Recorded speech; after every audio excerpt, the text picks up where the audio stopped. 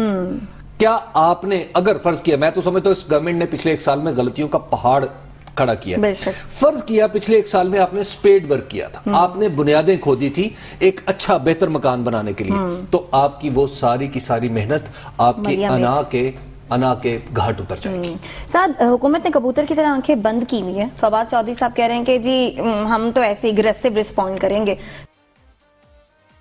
کہنے والے تو کہتے ہیں، اور کہنے والوں کو کون روک سکا ہے؟ جو یہ کہتے ہیں کہ مولانا فضل الرحمان کے پاس دھرنا دینے کا وہی جواز ہے جو 2014 میں جناب عمران خان کا تھا. ہاں صاحب نے بھی الیکشن میں دھاندلی کے جواز پر دھرنا دیا تھا، اور مولانا کے پاس بھی یہ جواز موجود ہے. مولانا تو الیکشن کے اگلے روز سے احتجاج کرتے نظر آئے. اس وقت انہیں دیگر سیاسی جماعتوں نے احتجاج کرنے سے روک دیا، کیونکہ دیگر سیاسی جماعتیں کسی حکومت کو تحریک سے گرانے کے حق میں نہ پہلے تھی نہ اب ہیں. مسلم لیگ نون اور پیپل پارٹی حکومت کو کارکردگی کی بنا پر عوام کے کٹہرے میں لانا چاہتی ہیں، لیکن اگر وہ دھرنے کا حصہ بنتی ہیں تو پھر اپنے ہی بیانیے کے خلاف جاتی ہیں. تو لگتا یوں ہے کہ مولانا فضل الرحمان نے ان کو بھی امتحان میں ڈال دیا ہے. تو دھرنے کی حمایت اور مخالفت کے لیے یہ مد نظر رکھنا ضروری ہے کہ جب خان صاحب نے دھرنا دیا تو اس وقت سچویشن کیا تھی. اس وقت ملک ترقی کر رہا تھا، حکومت کام کر رہی تھی، معیشت کی جان کو لالے نہیں پڑے ہوئے تھے، اور چینی صدر پاکستان کا دورہ کرنے والے تھے. اس وقت سی پیک اپنے عروج پہ تھا. اور آج حالات دیکھیں بالکل مختلف ہے. آج ملک ڈوب رہا ہے، معیشت بدحال ہے، لوگ مہنگائی کو رو رہے ہیں. تو لوگ خود فیصلہ کر لیں گے کہ جواز درست ہے یا غلط ہے. اور ترجمان ہے حکومت کے فاروق حبیب گفتگو کر رہے ہیں اعتراض ہے میں. Watch this. کچھ ماضی میں آپ نے کیا ہے، سب کا یہی خیال ہے، اس وجہ سے یہ سب کچھ اب آپ کے سامنے ہے، آپ کو اس کو ڈیل کرنا ہے. دیکھیں بات یہ نہیں ہے ماضی کے اندر ہم نے کسی سپریم کورٹ کے اوپر جو ہے وہ حملہ نہیں کیا تھا، ہم کسی اخبار کی جو ہے وہ کاپیاں نہیں جلاتے رہے. اور دوسری بات یہ ہے کہ ہم ان سے یہ ہمیں کہتے ہیں کہ جناب آپ ماضی کے اندر جو ہے وہ یہ کرتے رہے ہیں. ماضی کے اندر یہ تو ہمیں تو درس دیتے تھے کہ جب فیصلے سڑکوں پہ نہیں ہوتے، فیصلے جو ہے وہ پارلیمنٹ کے اندر ہوتے ہیں. تو آج یہ خود جو ہے وہ کس کے ایجنڈے کے اوپر کام کر رہے ہیں، اور یہ جو دھرنا دینے کی تیاریاں ہو رہی ہیں، یہ باقی سارے معاملات ہو رہے ہیں، اس کی فنڈنگ کہاں سے آ رہی ہے؟ ایک وقت اس وقت موقع کے اوپر جو ہے لوگ تو کشمیر کی آزادی کی بات کر رہے ہیں، یہ کس کی آزادی کی بات کر رہے ہیں؟ پاکستان کی عوام اور حکومت تو جو ہے وہ کشمیر کی آزادی کے لیے جدوجہد کر رہی ہے. تو یہ کس کے ایجنڈے کو جو ہے وہ ٹو کرنا چاہ رہے ہیں؟ یہ سوالات کا بھی ان کو جواب دے دینا چاہیے. اور دوسری بات بڑی واضح ہے، معاملہ یہ نہیں ہے، معاملہ یہ ہے کہ ان کو اگر تاجروں کا آج اتنا خیال آ رہا ہے تو یہ جو لوٹی ہوئی دولت ہے یہ لا کے واپس ملکی معیشت میں جمع کرا دیں خزانے کے اندر. ملکی خزانہ بھی خوشحال ہو جائے گا اور لوگوں کو جو مراد چاہیے وہ بھی چاہیے مل جائے گی.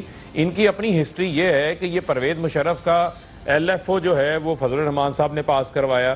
پیپلز پارٹی کے ساتھ جو ہے وہ اقتدار کے اندر یہ لوگ بیٹھے ہوئے تھے، PMLN کے ساتھ اقتدار کے اندر یہ لوگ انجوائے کرتے رہے ہیں. کوئی اقتدار ایسا نہیں آیا جس اقتدار کے مزے ان لوگوں نے نہ لوٹے ہوں. سر میں اس کے اوپر میرا اپنا آج یہ اقتدار سے باہر ہیں، ٹھیک اس کے اوپر کا مسئلہ ہے. ٹھیک ہے صحیح ہے، میں اس کا جواب یہ ہے کہ یہ پیپلز پارٹی والے سن لیں. سر میں سن رہا ہوں آپ کی بات، وقت بہت کم دیا مجھے شو میں. آپ لیٹ ہوئے ہیں، دیکھیں مجھے یہ پیپلز پارٹی والے بات کرتے ہیں. دیکھیں یہ کراچی کا کچرا صاف کر لیا ہے, کراچی کے لوگوں کو انہوں نے پانی دے لیا ہے, وہاں پر کتا کاٹ لیتا ہے, ہاسپٹل کے اندر بچہ داخل نہیں ہوتا, لوگوں کا ایکسیڈنٹ ہو جاتا ہے, موٹر سائیکل پہ جاتے ہیں, ایمبولینس ان کو نہیں ملتی. کیونکہ کے پی کے میں آپ کی حکومت تھی اس وقت جب آپ احتجاج کر رہے تھے وفاق میں, تو یہ کوئی دلیل نہیں ہے نا, ان کی نااہلی یا ان کی گورننس بیڈ گورننس آپ کا جواب نہیں ہو سکتی نا سر. زبیر صاحب عادل یہ کہہ رہے ہیں کہ یہ اپنی 40 سال کی ناکامیاں جو ہیں اس کو کہتے ہیں جی 1 سال میں حکومت ذمہ دار ہے. تھینک یو سو مچ فاروق حبیب صاحب. پہلے مولانا فضل الرحمان کہتے تھے کہ دھرنا دینے سے ملک کا نقصان ہوتا ہے اور پی ٹی اے والے نہیں مانتے تھے. اب پی ٹی اے کہتی ہے کہ دھرنا دینے سے ملک کا استحکام خطرے میں پڑ سکتا ہے, لیکن مولانا نہیں مانتے. اب حکومت یہ کہتی ہے کہ مولانا کو فنڈنگ کہاں سے ہو رہی ہے, لاکھوں افراد کو لانے کے لیے جو اخراجات ہوں گے وہ کون ادا کرے گا. تو سوال یہ کہ حکمران جماعت نے جب 126 دن کا دھرنا دیا تھا تو اس دھرنے کے اخراجات کس نے برداشت کیے تھے؟ خان صاحب کی فائنینشل پوزیشن تو اس وقت بھی ایسی نہیں تھی, اور نہ ہی مولانا طاہر القادری کی جیب اتنی بڑی تھی کہ دھرنے کے اخراجات ادا کرتی. تو اس وقت فنڈنگ کہاں سے ہوئی تھی, اس دھرنے کے اخراجات کہاں سے پورے کیے گئے؟ تو اس میں بھی پی ٹی آئی تو کلیم کرتی تھی لاکھوں لوگ ہیں, چلے لاکھوں نہ صحیح ہزاروں لوگ ہوں گے. یقینی طور پر ایک سے زائد لوگوں نے اس کو بھی فائنینس کیا ہوگا. ویسے تو اس دھرنے کے حوالے سے چودھری برادران کا نام بھی سامنے آتا ہے, کچھ بڑے بزنس مین بھی تھے جو کہ پردے میں رہ کے فائنینس کر رہے تھے, اور یہ بھی سب کو معلوم ہے کہ دھرنے کے شرکا کو خراجات بھی ادا کیے گئے تھے, خاص کر وہ لوگ جو مولانا طاہر القادری کے کہنے پر آئے تھے. اور یہاں تو ابھی دھرنا شروع نہیں ہوا, ابھی سے فنڈنگ پر سوالات شروع کر دیے گئے ہیں. حالانکہ حقیقت یہ ہے اتنی بڑی تعداد میں لوگوں کو اگر اسلام آباد لانا ہو تو اس پر اخراجات آئیں گے اور بھاری اخراجات آئیں گے. تو مولانا بھی کہہ سکتے ہیں کہ ان کے پارٹی فائنینسر ان کے اخراجات اٹھا رہے ہیں, بغیر فائنینس یا فائنینسر کے یہ دھرنے یا لانگ مارچ ہو نہیں سکتے. لوگوں کو پیسے دے کر بٹھایا جاتا ہے اور پیسے دے کر اٹھایا جاتا ہے. اب جو لوگ خود یہ کام کر چکے ہیں اور جنہیں یہ بات معلوم ہے وہی فنڈنگ کا بھی سوال اٹھا رہے ہیں. یہاں پہ لیں گے ایک بریک, اور بریک کے بعد جب واپس آئیں گے اور بھی ہم موضوعات آپ کے ساتھ شیئر کریں گے, ہمارے ساتھ رہیے گا. ویلکم بیک, آپ دیکھ رہے ہیں پروگرام اختلاف رائے اور میں افتخار کاظمی. وزیر اعظم چین کے دورے پر جا رہے ہیں اور چین کے ساتھ پاکستان کے بہت ہی اہم وینچر ہے سی پیک, اسی حوالے سے گفتگو کر رہے ہیں حسن نثار میرے مطابق. اس میں بڑا سوچ سمجھ گئے, ٹھیک ہے. اچھا, چینی سفیر کا کہنا ہے کہ صرف سی پیک پاکستان کی ترقی کے لیے سب کچھ فراہم نہیں کر سکتا. مجھے یہ پڑھ کے نا تھوڑی شرمندگی ہوئی ہے کہ وہ کون پاگل تھا یا ہے جس نے یہ سوچا ہوگا کہ پاکستان جو ہے صرف سی پیک. پچھلی حکومت یہی دعوے کرتی تھی نا, پچھلی حکومت وہ سیاسی چھچور پن, اس کو جمہوری جگلری کہہ لو, فضول ترین بات. یہ جب بہت بڑکے مارتے تھے نا یہ نون لیگ, یہ دم پہ کھڑے ہو کے بھوت پیریاں کھاتے تھے, تب بھی میں ہنستا تھا کہ یہ کتنی فضول بات کر رہے ہیں کہ ایک 22 کروڑ کا ملک ہے, سی پیک ایک قابل ذکر فیکٹر آپ کی اکانومی میں ڈیفینیٹلی ہوگا, اس سے زیادہ کچھ نہیں. ایف بی آئی کا کہنا ہے کہ بیرون ملک سے پیسہ واپس. اب میں انہیں عقل کے اندر ہی کہوں گا جنہیں یہ نہیں معلوم کہ سی پیک کو خطے کے لیے گیم چینجر کیوں کہا جا رہا تھا اور اب وہ گیم چینجر کیوں نہیں رہی. سی پیک سے پاکستان یقینی طور پر ترقی کرتا. پاکستان نے چین کے ساتھ سی پیک کر کے امریکہ کا اس خطے میں پتہ کاٹنے کی کوشش کی, لیکن امریکہ ہم سے زیادہ ہوشیار نکلا.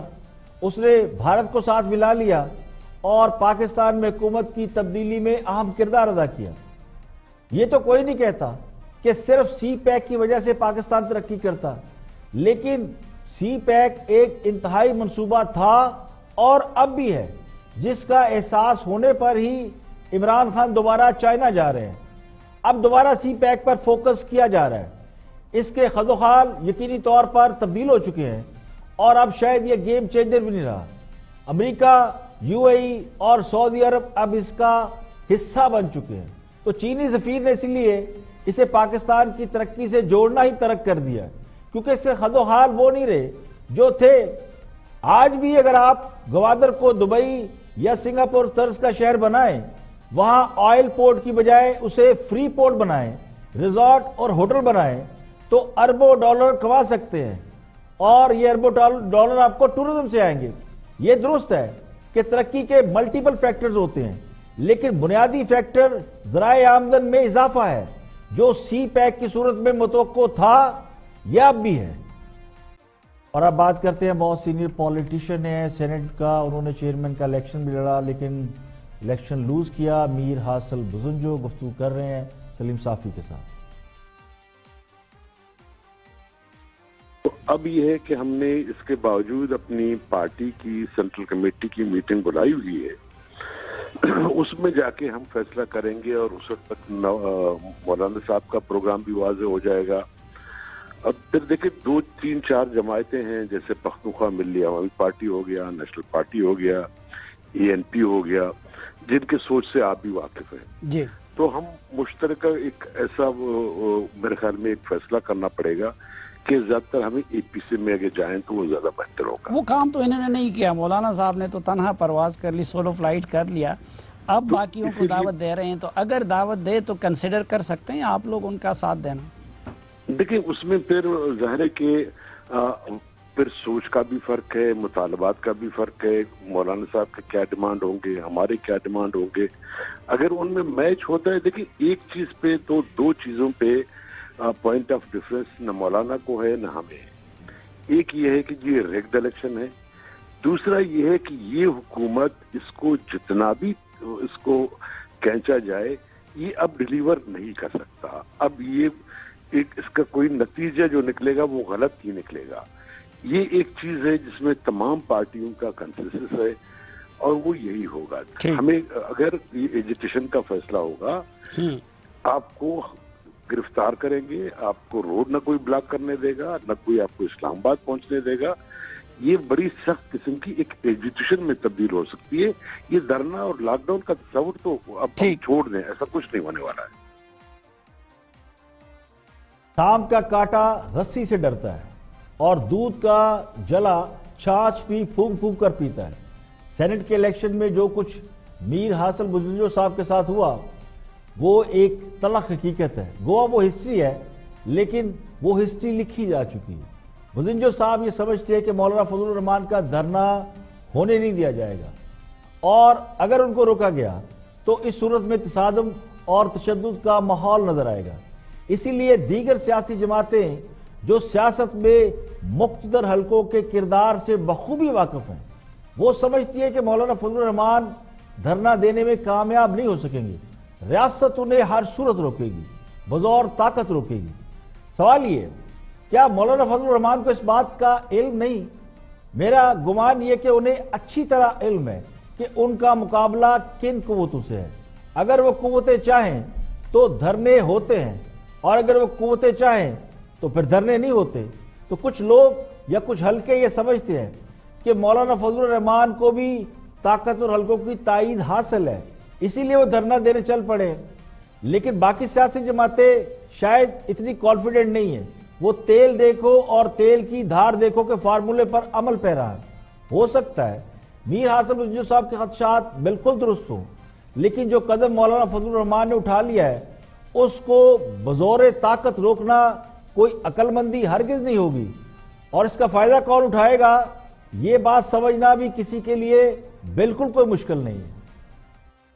آج کے لیے اتنا ہی، کل پھر حاضر ہوں گے مزید خبروں، تبصروں، تجزیوں کے ساتھ۔ پروگرام اختلاف رائے سے افتخار کاظمی کو اجازت دیں، اپنا بہت بہت خیال رکھیے گا۔